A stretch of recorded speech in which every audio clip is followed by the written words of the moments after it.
Olá a todos, quero cumprimentá-los com a graça e a paz de nosso Senhor Jesus Cristo. Eu quero convidar você nesse dia a refletir comigo em Provérbios, capítulo de número 26, versículos de número 13 a 16, onde a palavra de Deus diz assim: Diz o preguiçoso, um leão está no caminho, um leão está nas ruas. Como a porta se revolve nos seus gonzos, assim o preguiçoso no seu leito. O preguiçoso mete a mão no prato e não quer ter o trabalho de o levar à boca.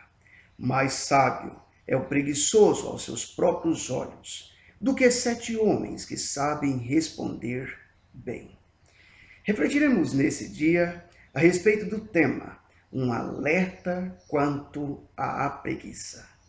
Quando nos deparamos com um assunto tão importante quanto esse, algo que sempre chama a nossa atenção, e particularmente chama a minha atenção, é que na Bíblia Sagrada, a preguiça, ela não é admitida. E o fato é que Deus continuamente chamou pessoas para a sua obra que estivessem envolvidos com o trabalho. Muitos têm, inclusive, uma interpretação errada do trabalho, pensando que o trabalho foi dado a Adão e Eva como uma forma de castigo. Contudo, se olharmos atentamente para o livro de Gênesis, nós perceberemos que essa interpretação ela é equivocada. Então percebamos o que diz a palavra de Deus em Gênesis capítulo de número 2, versículo de número 5. Alerto que essa mensagem ela antecede o pecado do homem, a queda, o envolvimento do homem com o pecado. Observe o que diz a palavra de Deus. Ainda não tinha brotado nenhum arbusto no campo, e nenhuma planta havia germinado, porque o Senhor Deus ainda não havia feito chover sobre a terra. E também não havia o homem para cultivar o solo. Isso está registrado em Gênesis 2:5.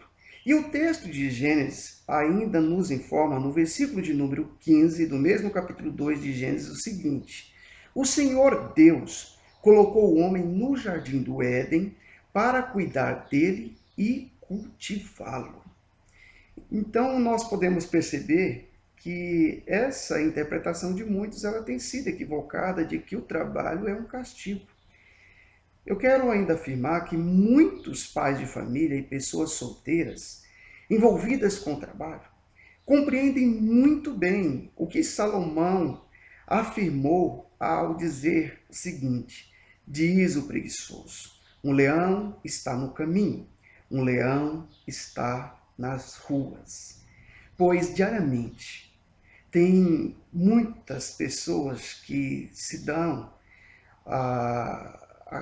ao trabalho, que pessoas que se esforçam, que se empenham por trabalhar, que enfrentam os seus leões, isso de forma diária, levantando cedo e muito cedo, encarando um trânsito gigantesco, o mau humor de muitas pessoas, as exigências exorbitantes do seu público-alvo, onde essas pessoas que são trabalhadores se envolvem e desenvolvem as suas atividades e tantos outros enfrentamentos. Então essas pessoas elas sabem muito bem o que é enfrentar esse leão por dia.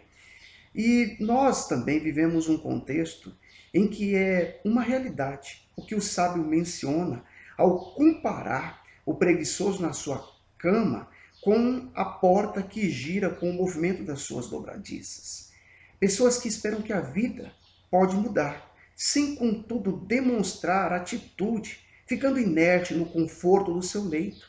É extremamente assustador ver que em nossa geração existem muitos que vivem como verdadeiros parasitas na dependência de seus pais ou dos seus responsáveis, sem esboçar o mínimo empenho, o mínimo esforço em ajudar pelo menos nas tarefas domésticas. Pessoas que figuram muito bem o que o sábio diz ao mencionar o seguinte: o preguiçoso mete a mão no prato e não quer ter o trabalho de levar à boca. Mas por fim, nós estamos vivendo um tempo em que muitos têm preguiça até mesmo de gastar um tempo em ler, em informar sobre assuntos relevantes, em estudar.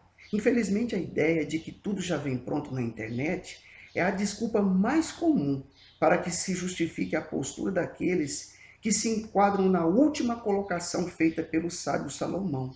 Qual é essa última colocação? Quando ele diz: mais sábio é o preguiçoso a seus próprios olhos do que 7 homens que sabem responder bem. Todavia, existe uma realidade que é contida na palavra de Deus que não se admite a preguiça. Ao olhar para o ministério que revolucionou a história do cristianismo, percebemos que Jesus viu homens que tinham o trabalho como prioridade. E aqueles homens haviam trabalhado uma noite inteira, ainda que tenha sido frustrante.